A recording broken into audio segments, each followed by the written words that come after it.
Pas grande école, autodidacte, comment tu lèves 500 000 euros? Fils d'ouvrier, je vis 10 ans de ma vie dans une caravane. On est toujours dans cette recherche d'aventure. Et c'est ce qu'on retrouve dans l'entrepreneuriat. L'entrepreneuriat permet aussi de mieux te connaître. Et au final, ce qui était ton objectif du début, la rémunération, le champagne, les paillettes, n'est plus celui que je suis aujourd'hui. Ce chemin de vie m'a permis de m'épanouir, à aller aider les autres. Et c'est comme ça que j'ai créé Sioux, qui est la première assurance santé en France, à rembourser une partie des cotisations d'assurance à ses clients quand ils sont en bonne santé. Une personne me dit, pour moi, vous êtes le fruit de l'assurance. Jérôme, merci d'être venu dans notre podcast Vrai reconnaît vrai. Je suis heureux de t'accueillir aujourd'hui parce que on va faire un podcast qui va, j'en suis sûr, être une masterclass. Je t'explique un petit peu le principe du podcast. Ouais, avec plaisir. C'est un podcast qui a pour objectif de mettre en avant les gens qui partent de zéro et qui ont pété le plafond de verre ou qui vont le péter. Et ce que je te souhaite. On va te demander de te présenter, nous raconter un peu ton parcours, dire par où t'es passé, d'où tu viens. Et puis, surtout, on va parler de business, de tes entreprises. On est là pour ça. Et donc, je vais te laisser très rapidement la parole. C'est parti, en tout cas, merci pour l'invitation, Lionel. Qu'est-ce que je peux te dire sur moi? 45 ans, effectivement, j'ai un parcours assez atypique, mais je crois que c'est aussi pour ça qu'effectivement tu me proposais de prendre la parole ce soir, pour retracer un petit peu ce parcours. Je vais pas te faire, on va dire, la scène, on va dire, qui va faire pleurer, mais ce que je veux dire par là, c'est qu'on on fait partie de ces gens qui ont eu une situation de départ un peu compliquée. Tu sais, on dit souvent que les graines, elles grandissent dans des terreaux qui sont plus ou moins fertiles. Moi, pour le coup, le terreau dans lequel j'ai grandi était assez délicat. Je te fais le parcours très simple, comme ça, après, tu jugeras et tu me poseras des questions. Avant de parler de terreau, vas-y. Dis-moi, on va parler de ton enfance et comment t'en es arrivé à monter le projet que tu vas nous présenter. En quelques mots, c'est quoi ta boîte aujourd'hui? C'est quoi la proposition de valeur? En quelques mots, rapidement, et après on rentre dans le vif du sujet. On a je suis le cofondateur de Sioux, qui est la première assurance santé en France. Sioux, si tu veux, c'est une innovation aujourd'hui. On est passé sur BFM Business il n'y a pas très longtemps. On fait partie des 1000 startups aujourd'hui qui vont changer le monde de demain, détectées par le magazine La Tribune dans un concours qui s'appelle Tech for the Futures. Et en fait, voilà, on a créé justement une pépite aujourd'hui qui est accompagnée dans un incubateur Descartes Innovation. Et on a créé cette première assurance santé où quand tu n'es pas malade, on te rembourse une partie de tes cotisations d'assurance. C'est une innovation qui a été faite en 2021, donc j'en suis l'un des cofondateurs avec David, mon associé. Et donc on a eu justement toute cette période de croissance qui est la levée de fonds, qui est comment je vais chercher mes premiers clients, comment effectivement je vais chercher de la visibilité sur les médias, comment justement je me rends compte que mon SAV n'est peut-être pas aussi performant que ce que j'en pensais, tu vois. Donc voilà, toutes ces étapes-là, on les connaît et aujourd'hui on a levé donc 500 000 euros, je disais tout à l'heure, pour lancer ce produit-là. Donc on va pouvoir également en parler. On va en parler. Comment justement je pars de zéro et comment j'essaie de monter une pépite, voilà. une start-up de demain. C'était ça que je voulais savoir. On va parler du coup de ce parcours-là. Ce qui va être important pour notre audience, c'est de parler aussi du coup d'où tu viens, ton enfance. Alors tu rentres dans les détails si tu veux ou pas. Et puis après, peut-être comment tu étais à l'école, si tu étais bon élève ou pas. Ensuite, tes premières expériences, je veux dire, dans la vie active. Voilà, et entrepreneuriale aussi. Dans la vie active, entrepreneuriale, pour arriver à ce beau projet. Donc là, pour le coup, je te laisse te lancer sur ton parcours. Le parcours, en fait, il est relativement simple. C'est vrai que je suis quelqu'un d'assez autodidacte. Tu vois, j'ai pas eu la chance de faire des études supérieures. Je suis fils d'ouvrier. Je vis quasiment 10 ans de ma vie dans une caravane. Je te fais le dessin, comme ça, au moins, c'est très simple. Je suis issu d'une famille de 6 enfants. Fils d'ouvrier, ma mère ne travaillait pas. On a grandi pendant 10 ans dans une caravane. Et en fait, donc voilà, c'est un peu nos repères. Ces 10 ans, c'est l'enfance, d'accord? Ces 10 ans, c'est l'enfance, exactement, sur lequel il y a des belles valeurs qui sont transmises, les valeurs du travail, les valeurs de l'engagement, les valeurs de l'effort pour pouvoir s'en sortir.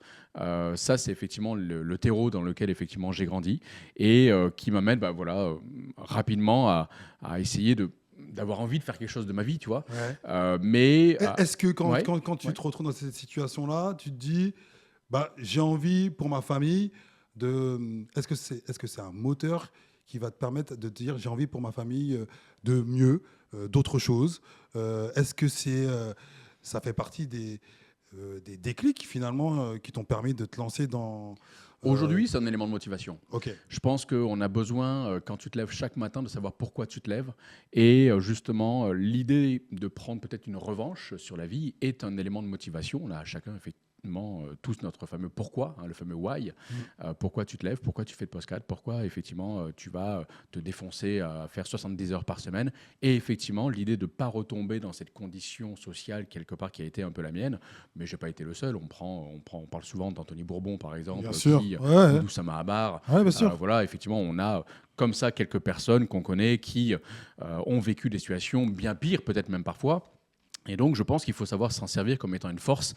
Et justement, aujourd'hui, l'idée, c'est de vraiment ne jamais retomber dans cette condition-là. Okay. Et c'est ce qui nous a donné très rapidement envie d'entreprendre, d'aller de l'avant et de faire face à toutes les difficultés qu'on a pu rencontrer quand tu as voulu monter la première boîte, quoi, par exemple. Tu vois. Alors, petite question, vous êtes 6. Est-ce que, du coup, vous êtes tous sur ce côté dépassement de soi ou il y en a plutôt qui se sont dit on va se mettre à l'abri? Je dis ça parce que dans le podcast, on a reçu quelques personnes qui nous ont partagé leur parcours et on sent que des fois dans les fratries, justement, ces parcours de vie où on part, j'allais dire, de zéro, mais en tout cas, on part en tout cas dans des situations de milieux beaucoup plus populaires que d'autres. On n'a pas obligatoirement les mêmes réactions, les mêmes fonctionnements, même dans une fratrie. Donc, du coup, ma question, c'est vous êtes tous entrepreneurs, vous êtes tous indépendants ou encore pas du tout c'est assez marrant parce que, pour le coup, de manière générale, chacun a une situation, que ce soit effectivement en France ou à l'étranger. J'en ai 2 qui sont partis à l'étranger, d'autres qui y pensent aussi, mais on a tous effectivement cette culture du résultat, cette culture effectivement d'aller dépasser effectivement la condition. Je crois que c'est André Malraux qui a écrit un bouquin qui s'appelle La condition humaine, et chacun en tout cas a une volonté de dépasser justement sa propre condition dans laquelle il était. Tu vois. Ok, génial. Et du coup, vous vous êtes déplacé, est-ce que c'était... vous étiez en caravane fixe ou c'était plutôt vous déplaciez de ville en ville? On se déplaçait de ville en ville régulièrement. Okay. Voilà, donc c'était tous les 3 mois, tous les 6 mois, parfois un peu plus longtemps. Voilà, donc pas de réseau ancré, local. Voilà, avec une situation financière qui était en adéquation aussi avec ce style de vie. Avec ce style de vie. Okay. Et donc voilà, ça m'amène tout simplement rapidement à imaginer un peu l'avenir. Mais l'avenir, tu sais, quand tu as quelques références où on te laisse imaginer que tu vas pouvoir faire une grande école ou quoi que ce soit, c'est sympa. Mais en l'occurrence, ce n'était pas forcément mon modèle, en tout cas pas notre modèle familial. L'école pour vous, c'était comment du coup? Et pour toi? L'école, pour moi, c'était la débrouille, quoi. C'est-à-dire que si tu avais 12 de moyenne, tu étais déjà très bien. Quoi. Je connais ça. Je connais ça. Voilà, en fait, tu pouvais même pas espérer haut parce que en fait, déjà, j'avais pas les capacités pour aller au-delà de ça. Les conditions de travail. Parce que quand tu es effectivement à 4 ou à 5 en train de faire tes devoirs, et encore une fois, je me plains pas, mais il y en a plein qui ont vécu cette situation. Tu es à 4 ou à 5 sur une table comme ça, où tout le monde fait ses devoirs.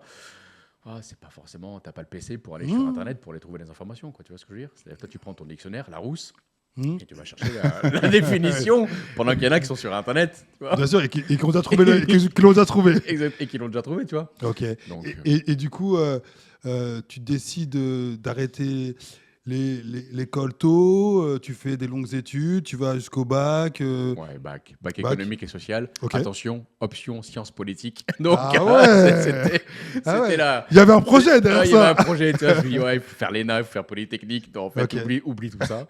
Il y avait juste l'option sciences politiques. Mais en même temps, ça m'a donné quand même la culture, si tu veux, de l'économie. Et ça, pour le coup, je trouve que aujourd'hui, c'est vachement important. Savoir dans le monde dans lequel on vit et essayer de le comprendre, tu vois. On est tous connectés sur les réseaux sociaux. Tu vois, on parlait des réseaux sociaux tout à l'heure, juste avant de préparer ce rendez-vous-là. Ouais. Et on se disait, chacun donne son opinion et tout ça. Mais si toi, tu n'as pas développé un esprit critique, tu vois, un minimum d'esprit critique, quelle est ta perception? Est-ce que tu vas être un mouton et tu vas suivre les gens sans pour autant comprendre pourquoi tu le fais? Ou est-ce que tu vas être plus en retrait?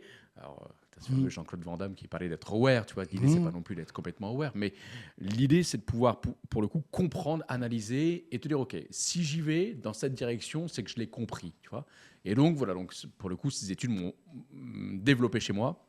Cette ouverture d'esprit. Ouverture d'esprit, okay. qui est aujourd'hui hyper importante quand tu es entrepreneur. C'est tout le thème de ton podcast. Et moi, je trouve ça hyper intéressant. Entrepreneur, c'est ça, c'est être saisir des opportunités, c'est être à l'écoute, c'est pas savoir les provoquer, c'est être ouvert effectivement à avoir une ouverture d'esprit qui est juste extraordinaire, quoi. Tu vois. Du coup, ces cours-là t'ont permis aussi de prendre conscience des réalités économiques, parce que je pense que c'est beaucoup plus du macro, et aussi il doit y avoir un petit peu de micro, de regarder un peu comment fonctionnent peut-être les entreprises. Tu sors de ce bac, tu te dis quoi? Je fonce. Tu te dis, il faut trouver de l'argent rapidement. Rapidement parce que les études, c'est pas fait pour moi. Donc, il n'y a pas grand-chose qui peut te sauver quand tu n'as pas fait d'études. Alors là, il y en a qui vont me taper sur les doigts. Mais à l'époque, voilà, j'étais fan de sport. Je voulais faire soit STAPS comme les copains, tu sais, voilà, pour être prof de sport, soit effectivement, tu vas dans la fonction publique.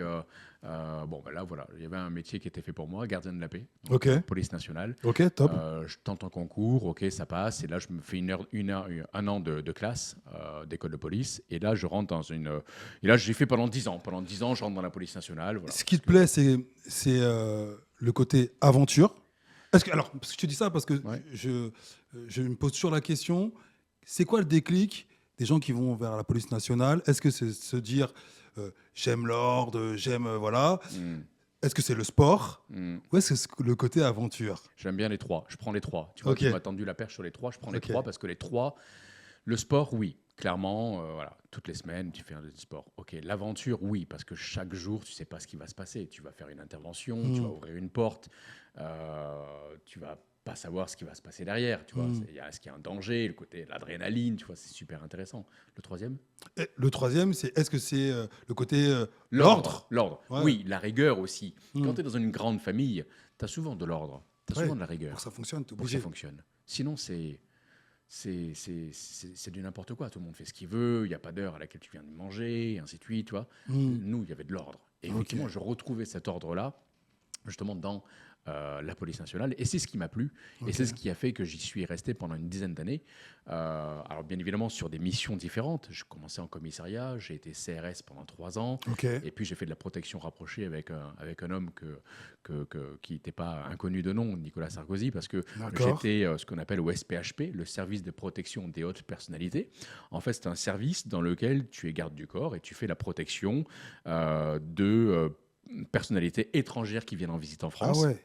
Mais tu participes également au voyage du président, c'est-à-dire quand le président part à l'étranger, tu pars 10 jours avant en précurseur et puis tu t'occupes bien évidemment de sécuriser les lieux, vérifier que tout va bien se passer pour qu'il n'y ait pas de moment, on va dire, de danger, tout simplement, quand il va se déplacer. Donc ça veut dire que là où qu'on observe de manière générale les fonctionnaires qui ont des carrières, je dirais, avec très peu de mobilité, toi, tu te retrouves à passer gardien de la paix, CRS, et à devenir garde du corps du président. Oui, en fait. Donc ça veut dire que vraiment, c'est l'aventure que tu cherchais, la motivation. Encore aujourd'hui, à 45 ans, encore aujourd'hui, malgré effectivement le fait d'avoir développé Stew, et qui est une belle pépite aujourd'hui, on est toujours dans cette recherche d'aventure, mais que ce soit à titre professionnel ou à titre personnel. Parce qu'effectivement, tu vas vouloir faire un peu de saut en parachute, parce que tu vas vouloir te mettre en danger sur des situations, et ça, effectivement, c'est kiffant, quoi. Donc, en fait, et c'est ce qu'on retrouve dans l'entrepreneuriat, et c'est ce qui nous donne envie, tu vois. C'est marrant parce que je veux pas te tendre la main, tu vois, mais ce que je veux dire, mais on y va parce que j'allais te poser la question.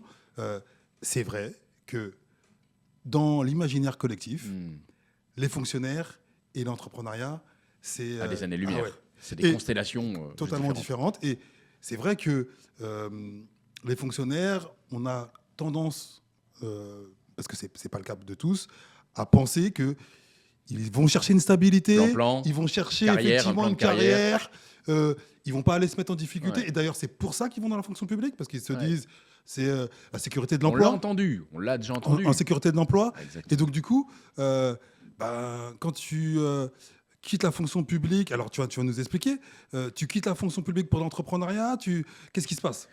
Il y a une passerelle à un moment donné où, justement, en faisant la protection rapprochée, je me rends compte d'une réalité. Tu sais, on parlait de conditions sociales tout à l'heure. Ouais.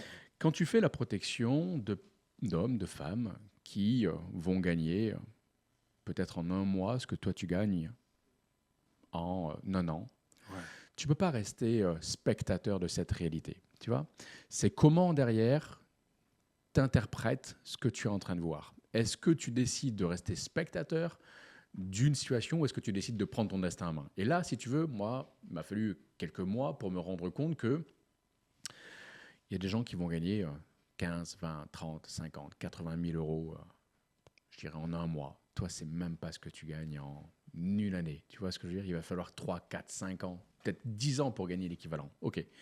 Et donc, comment tu interprètes cette donnée-là? Tu vois? Est-ce que, je reste dans la voiture, je reste dans ma situation, ou est-ce que je décide de prendre mon destin en main et d'aller m'ouvrir à d'autres horizons?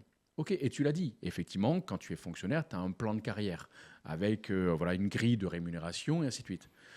Et là, un jour, déclic, je me dis, OK, je ne peux plus rester spectateur, il faut que je prenne mon destin en main. J'avais une femme, j'avais une petite fille à l'époque, et je dis à ma femme, je dis, écoute, j'ai pris une décision, j'arrête. Elle me dit, mais t'es fou, t'avais un plan de carrière, t'avais de la visibilité, t'avais des passerelles. T'étais dans l'avion du président? T'étais dans l'avion du président. Beaucoup de gens rêveraient d'être à ta place, tu vois. Je dis, ouais, sauf que quand je suis dans l'avion du président, je sais bien, je bois du champagne, je mange du caviar. Mais quand je retourne à la maison, je mange ma boîte de cassoulet, comme tout le monde. Tu vois ce que je veux dire? Et ça, si tu veux, à un moment donné, ça crée une frustration chez toi. Et quand tu es frustré, quand tu n'es pas aligné, il y a deux possibilités. Soit tu te résignes, soit tu prends ton destin en main. Et là, j'ai dit à ma femme, écoute, je prends mon destin en main, j'ai pris mon arme de service, je l'ai posée sur la table, j'ai pris ma plaque, je l'ai posée sur la table, et je dis, terminé. Prenez vos écouteurs, là, votre costume bien fait, tout ce que vous voulez, votre arme de service, c'est joli, hein, c'est les paillettes. Mais derrière, ça ne me nourrit plus. Tu vois, ça ne me nourrit plus. Et donc, je suis parti, j'avais 5-10 000 euros de côté, et je dis à ma femme, OK, next, je vais faire autre chose. Et là, je disais tout à l'heure, il n'y a pas grand-chose qui peut te sauver quand remise TAPS ou le statut de fonctionnaire ou quoi que ce soit. Il n'y a pas grand-chose qui peut te sauver encore. À ce moment-là, en tout cas, il n'y a pas grand-chose qui, moi, pouvait me sauver, si ce n'est le commerce. Alors, une question. Avant que tu prennes cette décision, est-ce que tu avais déjà des velléités entrepreneuriales ou c'était quelque chose qui était très éloigné de ce que tu pensais? Pas de repère, aucun repère sur le commerce. Donc, je n'avais jamais rien vendu de ma vie. Je n'avais même pas vendu un t-shirt sur un marché, tu vois. Pour le coup, je m'intéressais parce qu'à l'aube des réseaux sociaux, on commençait à regarder un peu ce qui se faisait. Et donc, j'avais quelques copains qui, pour le coup, eux, étaient déjà dedans. Et je les voyais, effectivement, ça n'avait pas l'air si compliqué, quoi. Ils sont 2 bras, 2 jambes, une tête, un peu comme moi, tu vois. Il suffit peut-être d'ouvrir un bouquin, de s'intéresser au sujet pour peut-être performer. Et c'est comme ça que je me lance en tant que salarié dans une grande compagnie d'assurance, qui est le 3e assureur en Europe, dont je tairai le nom aujourd'hui. Mais voilà, donc je rentre dans une compagnie d'assurance. En fait, l'histoire, elle est plutôt intéressante parce que je tape à la porte d'une compagnie et ils me disent, monsieur Estevez, vous n'avez jamais rien vendu de votre vie, vous n'avez pas fait d'école de commerce, vous n'avez jamais rien vendu, pourquoi vous voudriez qu'on vous embauche? Et là, tu peux pas leur dire effectivement que vous avez tort, quoi. Vous avez, sur le papier, sur le CV, vous avez raison. Sauf que, je le dis, j'ai 2 bras, j'ai 2 jambes, j'ai une tête, je suis capable, comme n'importe qui, d'apprendre. Donc donnez-moi les moyens d'apprendre et je vous verrai que je suis capable de vous apporter des résultats. Et je lance un défi au directeur d'agence de l'époque. Je lui dis, c'est qui votre meilleur vendeur? Et il me dit, écoutez, mon meilleur vendeur, c'est un tel. Je lui dis, écoutez, ce que je vous propose, c'est qu'on se crée un deal. La première fois que je réussirai à faire mieux que votre meilleur vendeur, vous m'embauchez. Et il me dit, OK, dans tous les cas, je ne prends pas de risque. Vous avez ici des dossiers. Allez, hop, on y va. Tape sur le dos. Allez, on se retrouve la fois prochaine. Et donc, vous reviendrez me voir quand vous aurez fait mieux que mon meilleur vendeur, qui était le top vendeur de l'agence. Et donc, ça, c'était en septembre 2009. En avril 2010, je reviens le voir. Et je lui dis, écoutez, vous m'aviez fait une proposition la fois dernière. Je m'en souviens encore. C'est quoi le deal? Le deal, c'est que si je faisais mieux que votre meilleur vendeur, vous m'embauchiez. Et donc, on est d'accord. Et il me dit, OK, c'est bon, c'est gagné, façon, on y va. Il ne pouvait pas et refuser. Il ne pouvait pas refuser. Bah oui. Donc, tu es devenu son meilleur vendeur. Je suis devenu le meilleur vendeur de l'agence. Et donc, c'est comme ça que je rentre par la petite porte où, à la base, personne ne voulait m'embaucher. Parce qu'encore une fois, tu n'as pas les références. Et tu sais, aujourd'hui, pour faire du recrutement, c'est vrai que beaucoup de gens se réfèrent au CV, mais moi, beaucoup moins. Parce que justement, je comprends, en ayant vécu cette situation, que ce n'est pas le CV qui va faire que tu vas être un bon vendeur. C'est la foi, c'est la rage, c'est l'envie que tu as. Je t'interromps, pourquoi ? Parce que on monte un podcast avec une petite équipe et on a Lee qui est, elle, une responsable des ressources humaines et qui, pour elle, c'est important les CV. Et c'est important ton témoignage parce que, un peu comme toi, je pense que les diplômes, ça veut pas dire grand-chose si derrière il n'y a pas d'expérience. Les expériences où tu fais pas grand-chose, tu mets responsable de je sais pas quoi, mais en fait, tu étais en train de faire des photocopies ou tu étais l'assistant de l'assistant d'assistant. Tu as combien de CV qui sont trafiqués, premièrement ? En plus. Et derrière, c'est pas parce que le mec il est bardé de diplômes qu'il va être bon. Parce que si derrière, tu dois l'appeler chaque matin pour lui dire il faut que tu fasses ça, parce que le mec, ouais, ok, il est bon, mais derrière, il n'a pas de motivation. Tu vois. La motivation, la foi, elle est vachement importante. Et moi, je préfère prendre quelqu'un qui est moins qualifié, mais qui par contre fera des efforts chaque jour pour essayer de faire mieux, d'aller de l'avant, tu vois, de prendre des postes à responsabilité, parce qu'il sait qu'il y a des possibilités de grandir dans l'entreprise, plutôt que quelqu'un qui va être bardé de diplômes. Déjà, il ne va pas me comprendre parce qu'on n'aura pas le même langage. Peut-être qu'il ne va pas savoir ce que... Et j'aurais peut-être pas, moi, les mots pour m'exprimer vis-à-vis de lui. Mais voilà, je me dis parfois, c'est bien d'avoir des alertes, des warnings sur les CV en disant ne te résigne pas. Ce qui est important, c'est le savoir-être finalement. C'est super important dans des... Savoir-être, savoir-faire et savoir-faire. Tu vois, c'est souvent les 3 critères qui sont importants. Mais le savoir-être, effectivement... C'est mec, il est bardé de diplôme et qu'il est respectueux, tu ne vas pas travailler avec lui longtemps. Tu vois, si tu n'as pas les mêmes valeurs, on parlait de valeurs tout à l'heure, mais si ça ne fit pas, ça ne marchera pas. Quoi, tu vois, même si le mec, c'est un ponte et qu'il sort d'une grande école. S'il n'y a pas de respect envers toi, mais également avec les autres collaborateurs, qui met une ambiance déplorable au sein du groupe, si tu as le verre dans la pomme, tu ne vas pas continuer longtemps. Avec lui. OK. Ouais. Je sais plus pourquoi on est arrivé là. Parce que tu es devenu le meilleur vendeur. Ah oui, c'est ça, exactement. C'est pour ça, tu es devenu le meilleur vendeur. Du coup, meilleur vendeur de l'agence. Yes, ça va vite. Je passe meilleur vendeur de l'agence. Au bout de 2 ans, on me propose de devenir formateur. Au bout de 4 ans, manager. Il y a 1500 vendeurs en France dans cette compagnie d'assurance-là. Et je rentre dans le top 15 France au bout de 2 ans. Et là, ça va très vite, effectivement. Et si tu veux, toute la frustration que j'avais rencontrée auparavant est intéressante parce que tu en arrives sur des niveaux de rémunération relativement intéressants. Top 15, à mon avis. Ouais, tu es sur des niveaux de REM à 10 000, donc 10 000 par mois, plus voiture de fonction, tout ce qui va avec. Donc là, c'est vrai que tu te dis, OK, c'est bien, j'ai bossé. J'ai fait 70 heures par semaine, j'ai bossé, j'ai appris, d'accord, voilà, enfin, la paye qui tombe, et ça, c'est intéressant. Mais on a tous, après, des cycles dans la vie, et tu te rends compte qu'à un moment donné, la rémunération n'est pas simplement qu'une motivation. Et c'est là où, avec l'âge, tu vas chercher d'autres centres d'épanouissement, tu vois. Okay. Et c'est pour ça que d'ailleurs au bout de 7 ans, malgré toute cette belle progression, j'en suis arrivé à demander une rupture conventionnelle et à démissionner. Enfin, c'est une rupture conventionnelle plutôt qu'une démission. Et donc voilà, on s'est séparés parce que j'avais d'autres projets et je me suis plus reconnu dans l'aspect financier. Tu vois, ce que j'avais envie maintenant, c'était de pouvoir apporter quelque chose de différent. Tu vois, de différent. Moi, je suis quelqu'un, on va dire, je me nourris intellectuellement et j'avais besoin de continuer à me nourrir intellectuellement en faisant d'autres choses, en apportant d'autres choses aux gens aussi, tu vois, monter des équipes, parce qu'on savait recruter, on savait former, mais voilà, on avait envie aussi d'aller chercher de l'entrepreneuriat, justement, pour se tester aussi, tu vois, dans une aventure où tu n'as plus, justement, le service RH, le service compta, voilà, là, tu es seul, quoi, tu vois. Et, alors, ma question, c'est, tu fais 7 ans, du coup, au top de la boîte, tu es, entre guillemets, à l'aise, encore une fois de plus. Et Jérôme, pourquoi tu vas chercher la difficulté?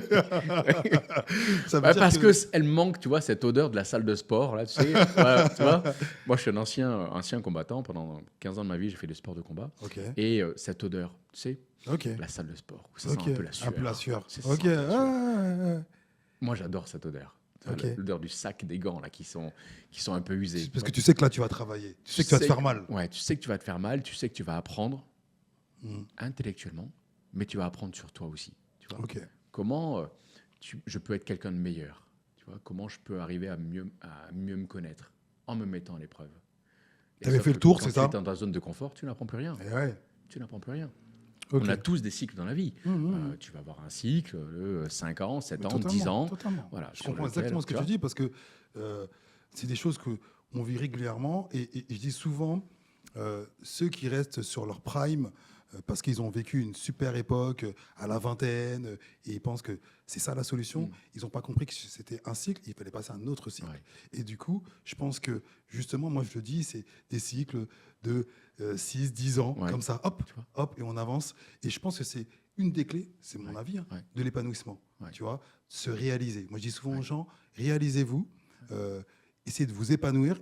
Dès que vous avez fait le tour, si vous y allez que pour, comme tu disais, la gamelle, pour l'argent, vous allez vous rendre compte qu'au bout d'un moment, ça va plus. C'est dans ces moments-là où tu es vivant. Tu vois, c'est quand tu vis des épreuves, quand tu vas grimper le Kilimandjaro, quand tu vas grimper l'Everest, quand tu vas te mettre en danger, quand tu vas tester des choses que tu n'as jamais connues.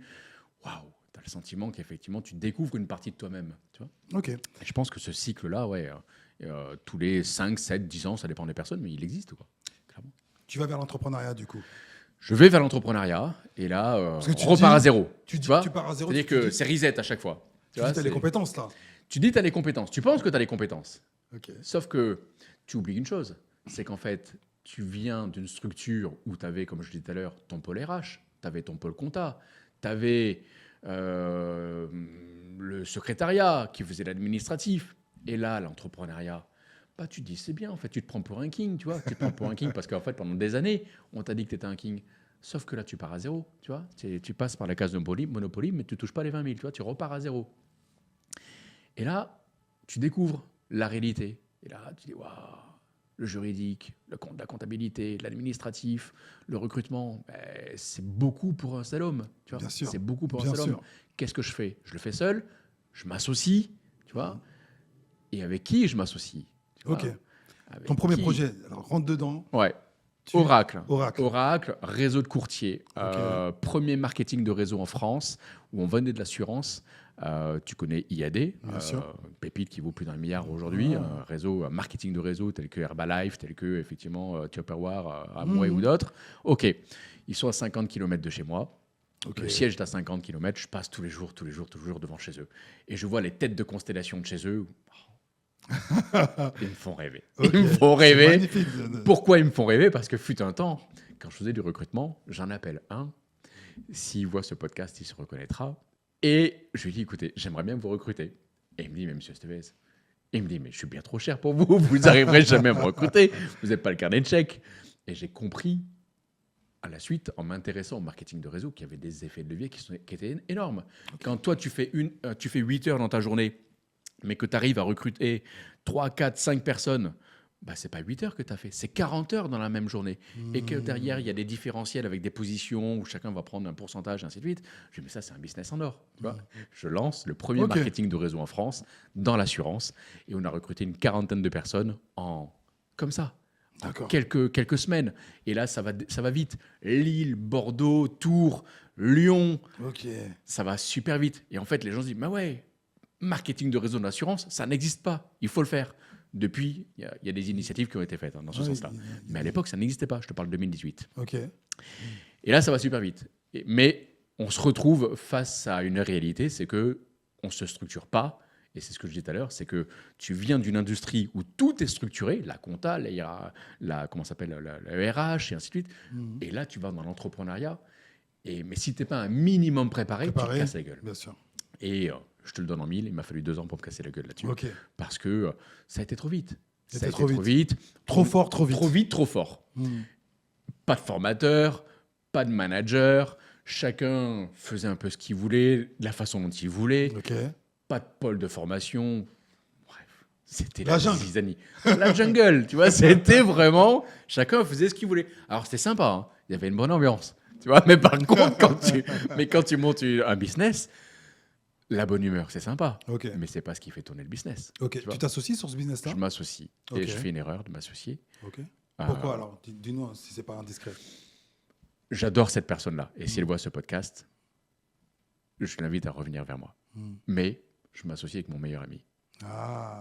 Et tu peux t'associer avec plein de personnes, mais tu ne juges pas la compétence d'une personne parce que c'est ton meilleur ami. Tu vois, ça ne fait pas lui un bon associé. Bien sûr. Et je ne suis peut-être pas le bon associé pour lui. Tu vois ce que je veux dire? Mais là, en fait, on part du principe que parce qu'on est bons potes, ça va marcher. Ça va marcher. Bah non, en fait. Parce que on dit souvent qu'il faut que tu t'associes avec des personnes qui sont différentes, tu vois. Sauf que si c'est ton meilleur ami, bah, il a les mêmes, peut-être les mêmes valeurs, tu rigoles, les mêmes skills que toi, tu vois. Mais il n'y a pas de complémentarité là-dedans. Okay. Et donc, on se retrouve en disant, bah, on a un trou dans la raquette. Et puis, un trou dans la raquette, bah, chacun renvoie la faute, tu vois. Disant, bah, là, on n'est pas bon là-dessus. Bon, c'est bien, mais la faute à qui? Bah, bien évidemment, tu vas chez les responsables. Et comme c'est jamais ta faute, que c'est toujours la faute de l'autre, forcément, tu vois, ça crée des conflits, ça crée des frustrations. Et alors, quand tu as de l'argent sur le compte, ça va plutôt bien. Mais en plus, quand tu commences à être un peu dans le rouge, parce que voilà, la réalité, c'est aussi comme à la maison. Hein. C'est quand ça va plutôt bien, tout va bien. Mais après, quand les éléments s'enchaînent, ça va vite. Tu vois. Souvent, on dit que s'associer, c'est comme se mettre en couple. Et donc, effectivement, quand on est en couple, c'est les premières semaines, on se rencontre, on se découvre, c'est beau, le cœur bat, etc. Ouais. Et puis, quand il y a les premières difficultés, c'est là qu'on voit la solidité du couple. Et des fois, c'est pas parce que on s'apprécie que ça peut marcher. Et moi, je dis souvent, comme en amour que dans l'entrepreneuriat, ce qu'il faut regarder, c'est est-ce que tu es capable de supporter les défauts de l'autre. Et souvent, on va aller regarder les qualités de l'autre, dire ouais, il est bon sur ça, il sait faire ça. Mais par contre, on ne regarde pas ses défauts. Et si on se rend compte que ses défauts, c'est qu'il est bordélique, il n'est pas organisé, et que tu ne supportes pas ça, ça peut être très compliqué. Ça peut être très compliqué. Et c'est vrai que souvent, les gens, par facilité, vont aller vers leurs proches, leurs amis, leurs frères et sœurs, et ça peut marcher, mais je pense que si on doit leur donner un conseil, c'est vraiment d'être froid, objectif. Est-ce que la personne a les qualités? Est-ce qu'elle est complémentaire avec moi? Absolument. Et tu fais passer un entretien de recrutement, tu vois, à quelqu'un que tu veux recruter sur un poste plus ou moins important. Mais tu ne prends pas ce temps d'échange avec ton associé pour savoir est-ce qu'il est la bonne personne. Comment il va réagir? Comment il va réagir dans les moments où ça va être compliqué, tu vois? Est-ce que je vais pouvoir attendre de lui de la solidarité? Est-ce que je vais pouvoir avoir confiance en lui? On ne prend pas ce temps. On considère que parce qu'on est copains, forcément ça va aller. Okay. Sauf que on n'a pas enlevé le tapis et toute la merde là qu'il y a sur le tapis, tu le découvres juste le jour où ça arrive, quoi, tu vois. Et c'est trop tard. Parce que voilà, ça fait déjà 2-3 ans que tu as monté les affaires, tu n'as pas fait ton pacte d'associés qui allait régir les conditions de sortie, tu vois, et ça c'est des uns des autres, ça c'est fondamental aujourd'hui. Moi, combien je vois d'entrepreneurs aujourd'hui qui régissent pas en amont ces conditions de sortie? Comment ça va se passer quand demain ça va aller mal? Et ça, il y a forcément un moment donné où ça va aller mal. Tu vois, la question, on ne sait pas quand, mais il y a forcément un moment donné. Est-ce que tu as prévu un pacte d'associés qui va te permettre de racheter les parts de ton associé? Quelle est la valeur du rachat des parts? Comment ça va se passer? Tu vois, est-ce qu'on met un coefficient? Bon, bref, tout ça, en tout cas, il faut bien se faire accompagner par des avocats. Mais c'est tout de suite, c'est des choses qu'il faut parler. Okay. Demain, si on sépare, tu fais un contrat de mariage avec ta femme, tu vois, par exemple. Pourquoi tu n'en ferais pas avec ton associé? Tu vois? Bien sûr. Donc, voilà, ça fait partie des erreurs que nous, enfin, en tout cas, moi, que tu as fait. Et du coup, ce qui est beau avec l'entrepreneuriat, c'est qu'on fait des erreurs et on en tire des leçons. Ouais. Et du coup, tu en tires une leçon et tu te lances sur un autre projet. Ouais. Comment t'enchaînes? Tu te dis, je continue dans l'entrepreneuriat, j'y vais. Je continue dans l'entrepreneuriat parce que c'est passionnant, parce que tu découvres, chaque jour, tu apprends. Tu n'es jamais dans ta zone de confort. Et ça, c'est challengeant parce que tu te lèves chaque matin, tu ne sais même pas comment le soir va se terminer.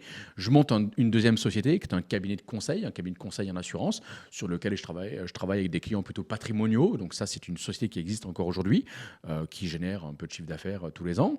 Et à côté de ça, j'avais toujours une idée de créer une belle révolution dans le monde de l'assurance. Si tu veux, pendant toutes ces années où j'ai travaillé dans une grande compagnie, je me suis retrouvé face à une réalité. C'est-à-dire qu'il y avait beaucoup de gens qui me disaient « Oui, vous savez, les assureurs, c'est des voleurs. » Tu as déjà entendu cette phrase, peut-être que tu l'as toi-même prononcée d'ailleurs. Les assureurs, les mécanos, tous. Les assureurs, c'est des voleurs. Je me suis dit « Mais pourquoi les gens pensent que les assureurs, c'est des voleurs ?» Pourquoi ? Parce qu'en fait, on ne comprend pas l'utilité de notre argent, comment il est utilisé. Mais oui. Tu vois ?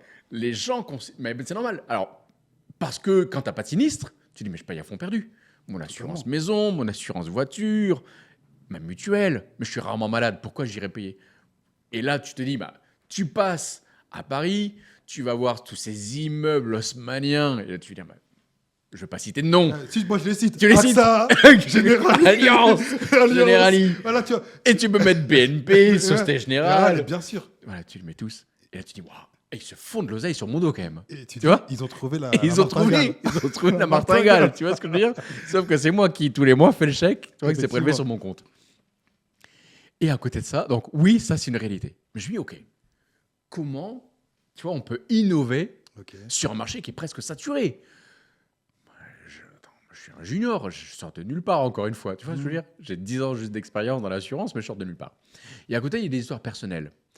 Et je pense que la vie t'envoie des signes. Parfois, il faut savoir les écouter. Tu vois, on m'avait proposé un jour de prendre un secteur, le secteur le plus pauvre de Seine-et-Marne. On m'a dit, on a besoin d'un bon conseiller là-bas. On va te demander d'aller sur un secteur très difficile, pas de budget. Tu vois. Et un jour, je vais chez une retraitée. Elle gagnait, je crois, 1 000 € par mois. Et locataire, elle était chez elle, et je me vois encore chez elle, c'était à Montreux-Foltionne, Seine-et-Marne. Fin de fond de la Seine-et-Marne. Sud de la Seine-et-Marne. Ah ouais. Très compliqué. Et je vais chez elle, et je mets mon manteau, et tellement qu'il fait froid, tu vois, j'enlève pas mon manteau chez elle. Et elle voulait une mutuelle. Elle voulait se protéger. Donc j'étais à l'époque conseiller en assurance. Et je lui dis, mais il fait froid chez vous. Elle me dit, oui, mais monsieur Stevez. Elle me dit, c'est soit je paye mon loyer, soit je paye mes assurances. Soit je paye mon chauffage, soit je me nourris. Mais elle me dit, je ne peux pas tout faire. Je n'ai pas l'argent pour le faire. Et je me suis rendu compte, si tu veux, d'une réalité, c'est qu'aujourd'hui, il y avait des gens qui n'avaient plus les moyens financiers de se protéger. Tu vois ?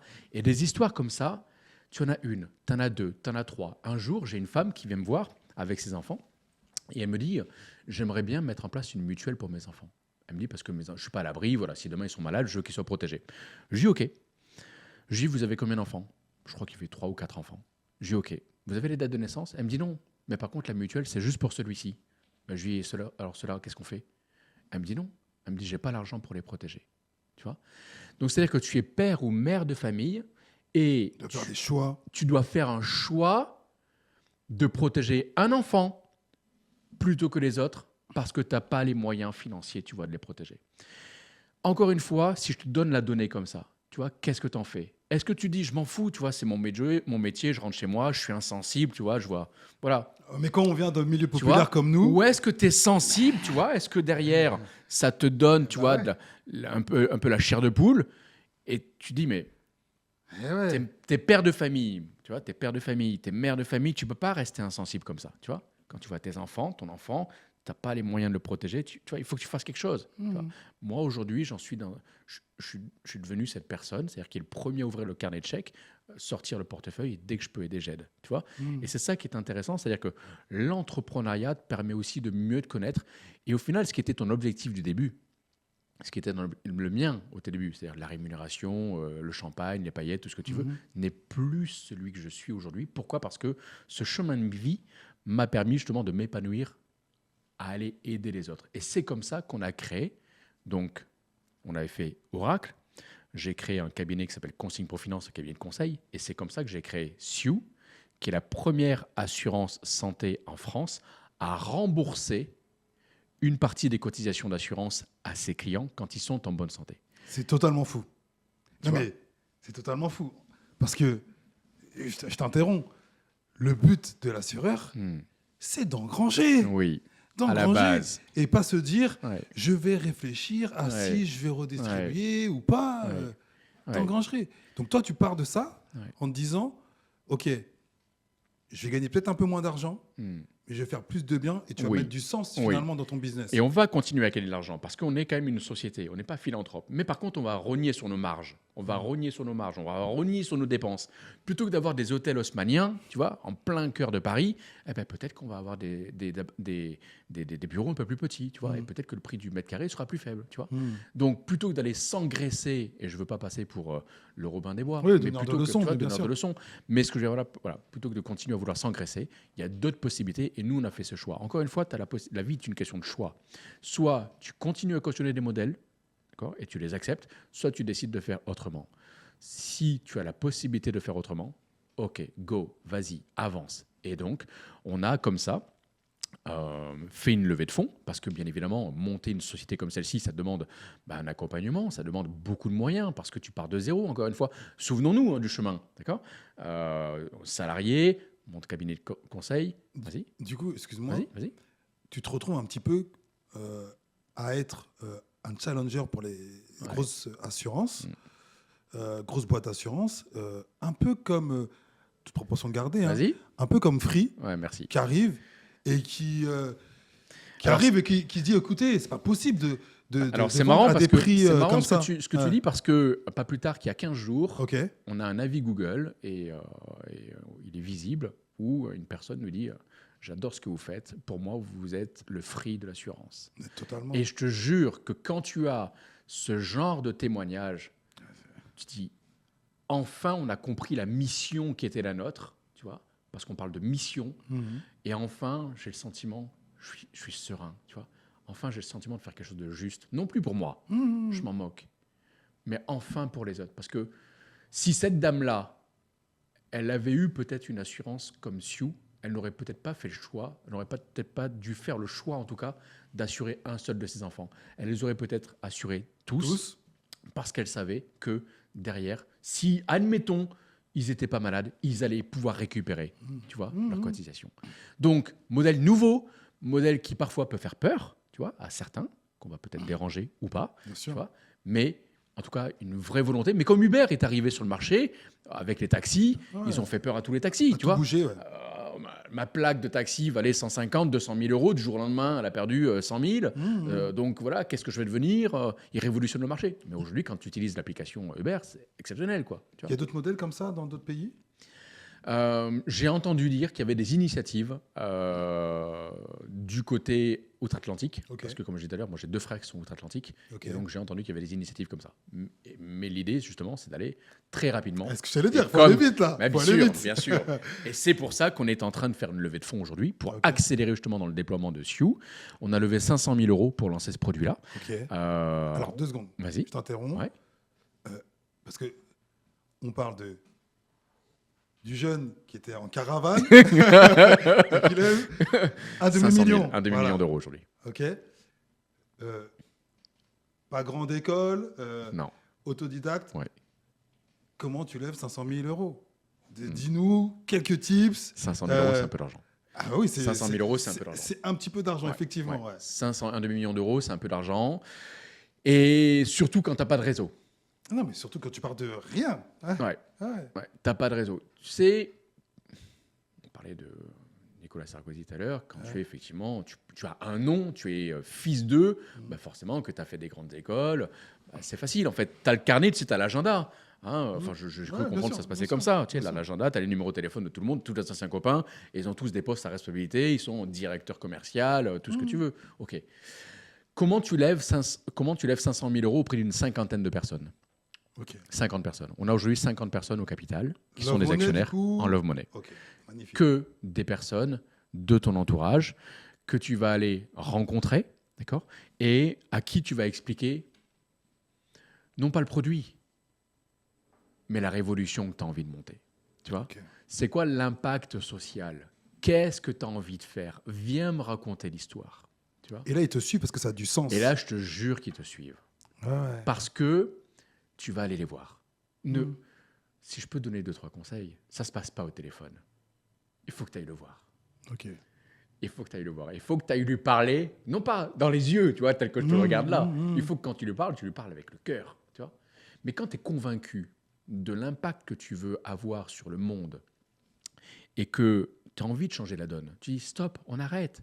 New Deal, on arrête. Tu vois, il y a trop de gens, il y a 3 millions de Français aujourd'hui qui n'ont pas de mutuelle. Quand tu regardes, on est à Paris, il suffit de se promener à Paris, tu vois tous les coins de rue, tu as des gens qui dorment sur les égouts, d'accord ? Tu as des gens qui ont du mal à manger, tu as des gens qui ont du mal à se vêtir, tout ce que tu veux, d'accord ? Et malheureusement, ça s'empire. Et malheureusement, ça s'empire, d'accord ? Comment, derrière, tu peux changer ? Et donc, moi, quand je vais voir, justement, les personnes de mon entourage, je parlais de Love Money tout à l'heure. Love Money, qu'est-ce que c'est ? En fait, c'est toutes les personnes que tu connais. Tu as croisé dans ta vie, ta famille, tes frères, tes sœurs, tes oncles, tes tantes, tes cousins, tes anciens collègues avec qui tu as passé un bon moment et tu leur expliques ton histoire. Tu dis voilà l'histoire qu'on va écrire ensemble. Magnifique. Parce que c'est ensemble qu'on va l'écrire, l'histoire. D'accord ? Et demain, si cette histoire existe, ce sera grâce à moi, mais ce sera surtout aussi grâce à vous. Et il faut que vous soyez fiers de ce qu'on va écrire dans le temps.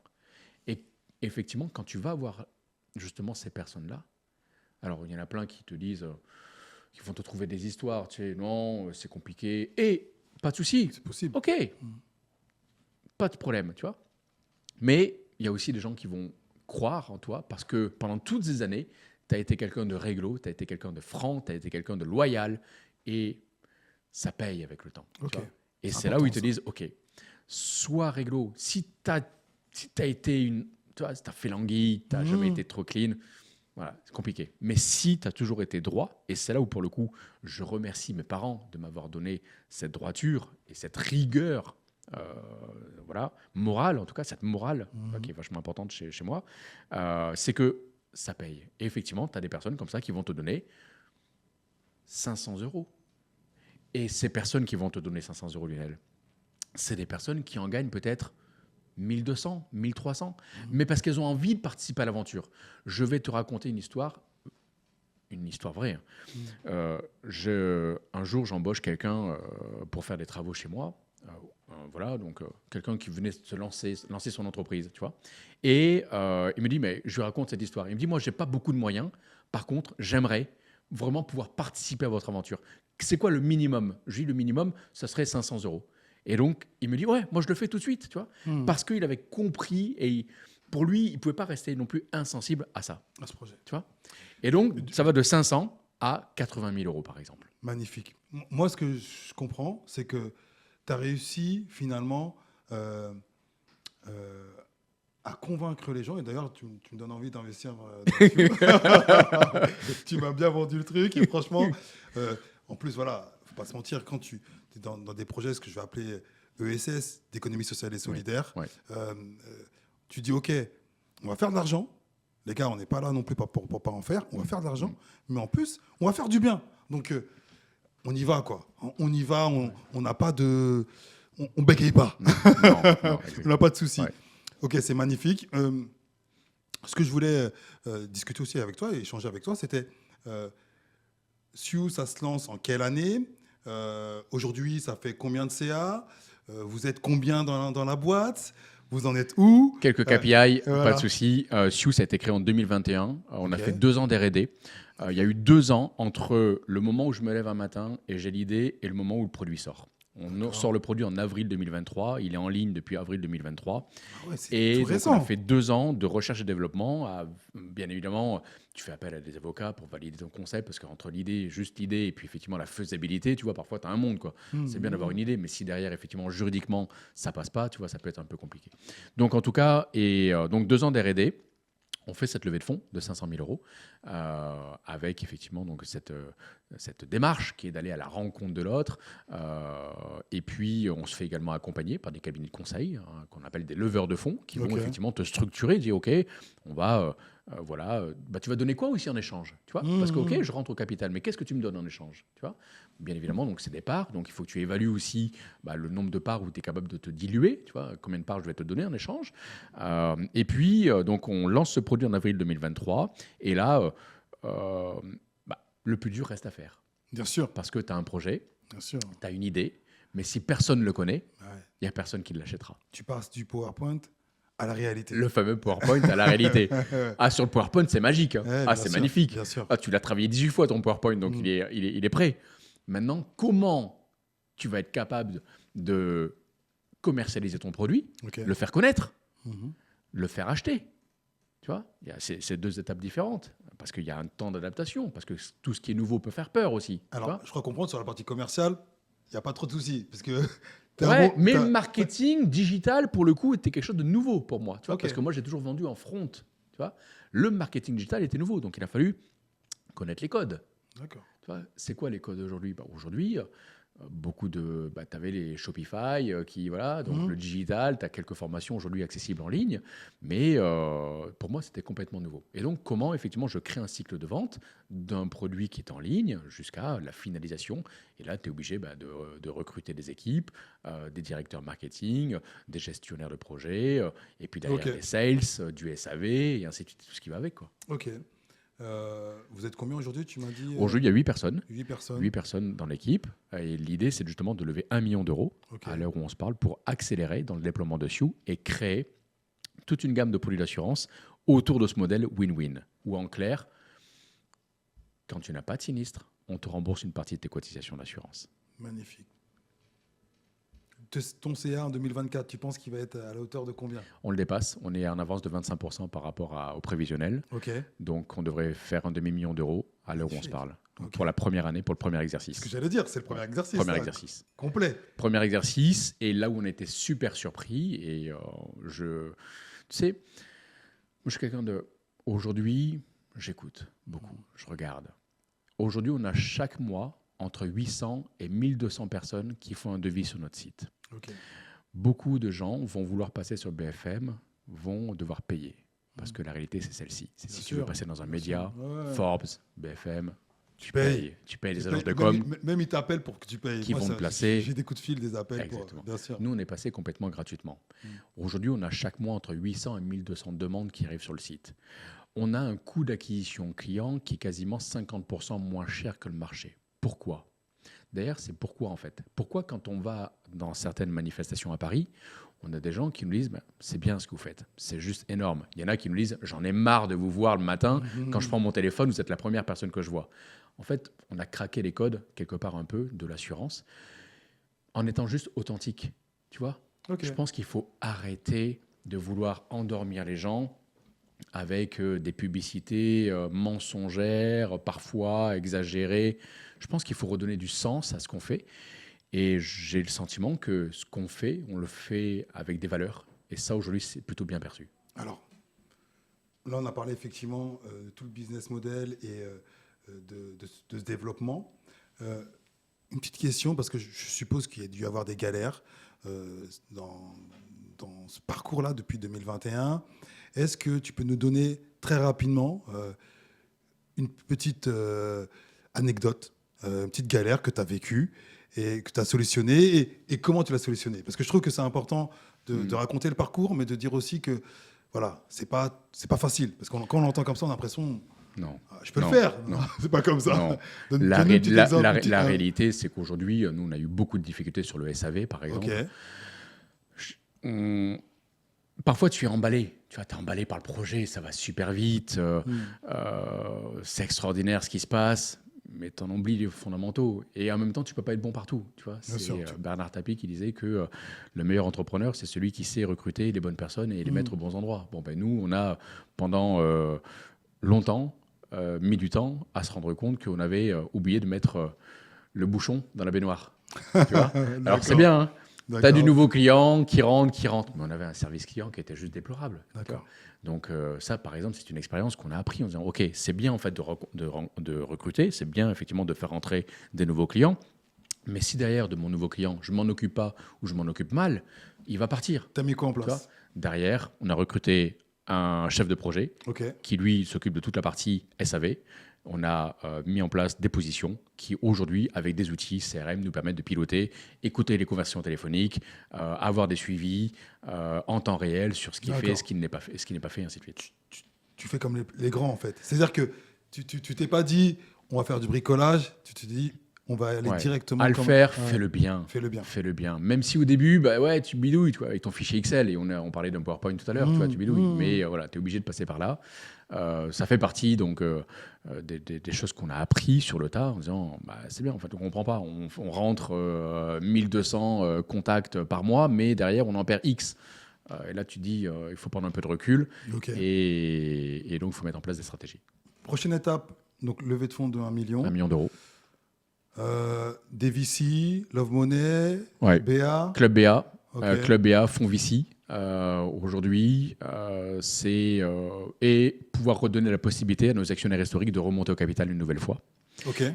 Donc voilà, les stratégies, c'est 3. Et pourquoi pas du crowdfunding également. D'accord. Crowdfunding, aujourd'hui, ça marche plutôt bien, surtout quand tu as une belle communauté, ce qui est un peu notre cas. Voilà, donc on est sur les 4 stratégies. Belle communauté, c'est quoi? Dis-moi.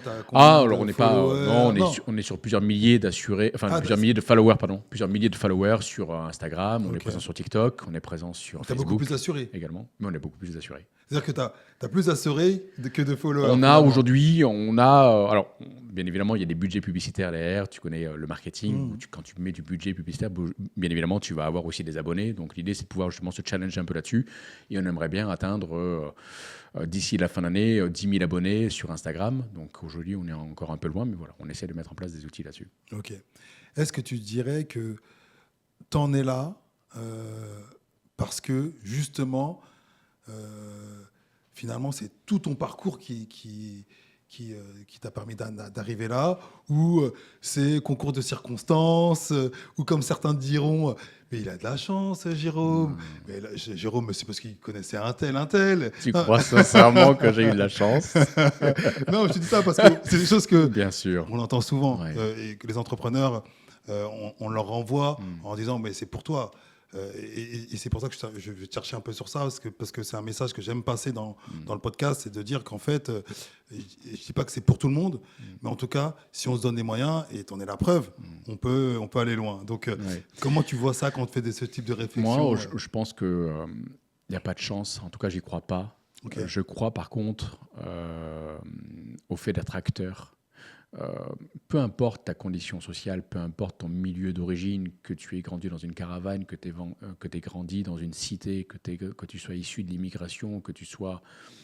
Peu importe. En fait, j'ai presque envie de dire, c'est une force que tu vas avoir que d'autres n'auront pas. Parce que si tu étais parti avec 150, 200, 300 000 euros que tes parents t'avaient donné pour monter un business, tu n'aurais pas eu le goût de l'effort. Tu vois, la moindre difficulté aurait été une tornade pour toi. Tu vois, tu ne l'aurais pas appréhendé de la bonne manière.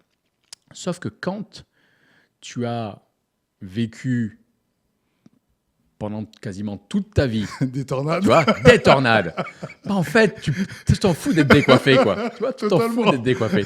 Tu peux aller sous la pluie, chanter, t'es hermétique. Tu vois, t'as mis ton kawaii, tu peux y aller. Le cuir, il est épais. Donc, on peut te taper dessus. Tu peux y aller, tu vas avancer. Et ça, je pense que c'est une force. Et moi, je crois beaucoup, justement. On parlait de CV tout à l'heure. Je préfère prendre ce CV-là. Ce CV qui vient d'en bas. Je te jure que je préfère le prendre, lui.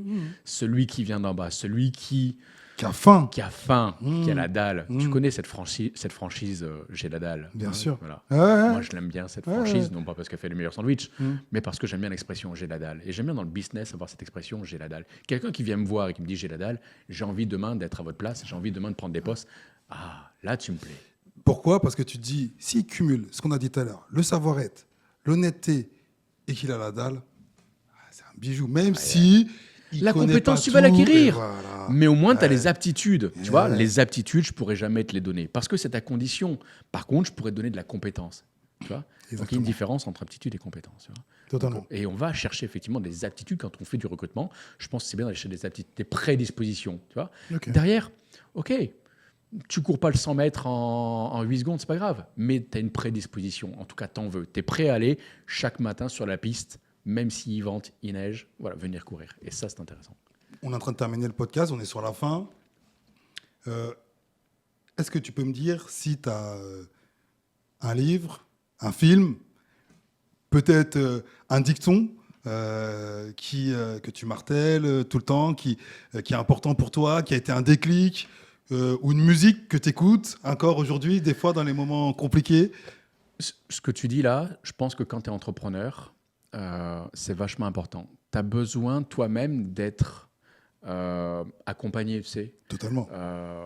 Tu as besoin d'être motivé. Tu as besoin, parce qu'il n'y a pas que des bons moments. Il y a ces moments où c'est compliqué, parce que tu dois payer les salaires à la fin du mois et tu ne sais pas comment tu vas faire parce que derrière, ça ne marche pas comme tu veux, parce qu'il y a des outils. Bref, il y a plein de problèmes dans l'entrepreneuriat. D'ailleurs, moi, j'ai souvent une image.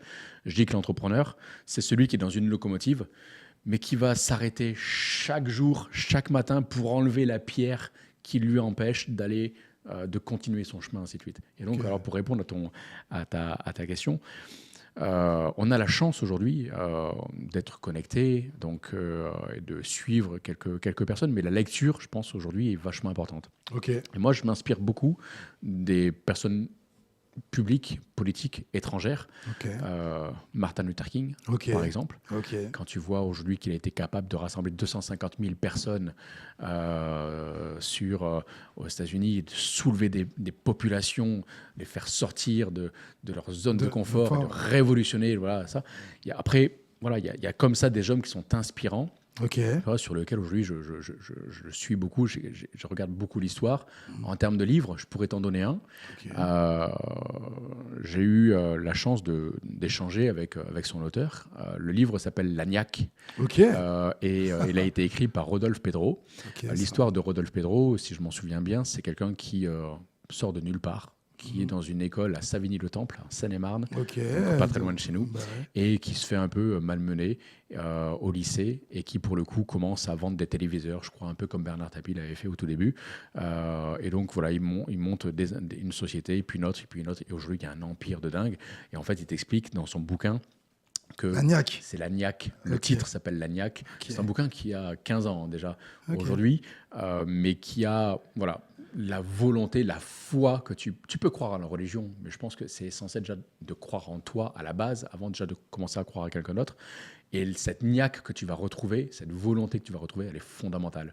Donc un livre, je te dirais Lagnac, même si j'aime beaucoup le livre de Simone Sinek, Commencer par pourquoi, qui va t'expliquer qu'au final, on a tous une mission de vie. Et souvent d'ailleurs, ce que tu vas expliquer, on parlait de levée de fonds tout à l'heure, c'est pas forcément l'outil, comment tu vas le concevoir, avec il va y avoir tel programme, et ainsi de suite, tu vois, c'est quelle est la mission que tu vas créer. Donc Simone Sinek, le commencer par pourquoi. Et puis après, il m'arrive de me repencher de revoir le film À la recherche du bonheur avec Will Smith. Pourquoi ? Parce que c'est typiquement une situation que moi j'ai vécue, où quand à l'époque, pour être meilleur vendeur, les copains allaient déjeuner le midi, ils allaient tous déjeuner. J'étais le seul à rester dans le bureau. Et j'étais seul avec mon téléphone. Tu vois cette scène avec Will Smith, quand il a 2 ou 3 téléphones, et qu'en fait, il ne va pas déjeuner parce que voilà, il doit payer son loyer, parce que son gamin, il est à la rue, parce que c'est compliqué. Eh ben, typiquement, cette scène-là, c'est une scène que moi, j'ai vécue, où pendant que d'autres allaient s'amuser, moi, j'étais en train de travailler. Et donc aujourd'hui, voilà, je pense que le courage, l'abnégation, la capacité à générer du travail en masse, finit forcément par payer. Important. Merci pour toute cette valeur, Jérôme. Merci à toi, Lionel. Je regarde la caméra pour dire à toute notre audience de s'abonner, de laisser des commentaires. Si vous voulez avoir des contenus de qualité et des invités exceptionnels comme Jérôme, suivez-nous. Merci beaucoup.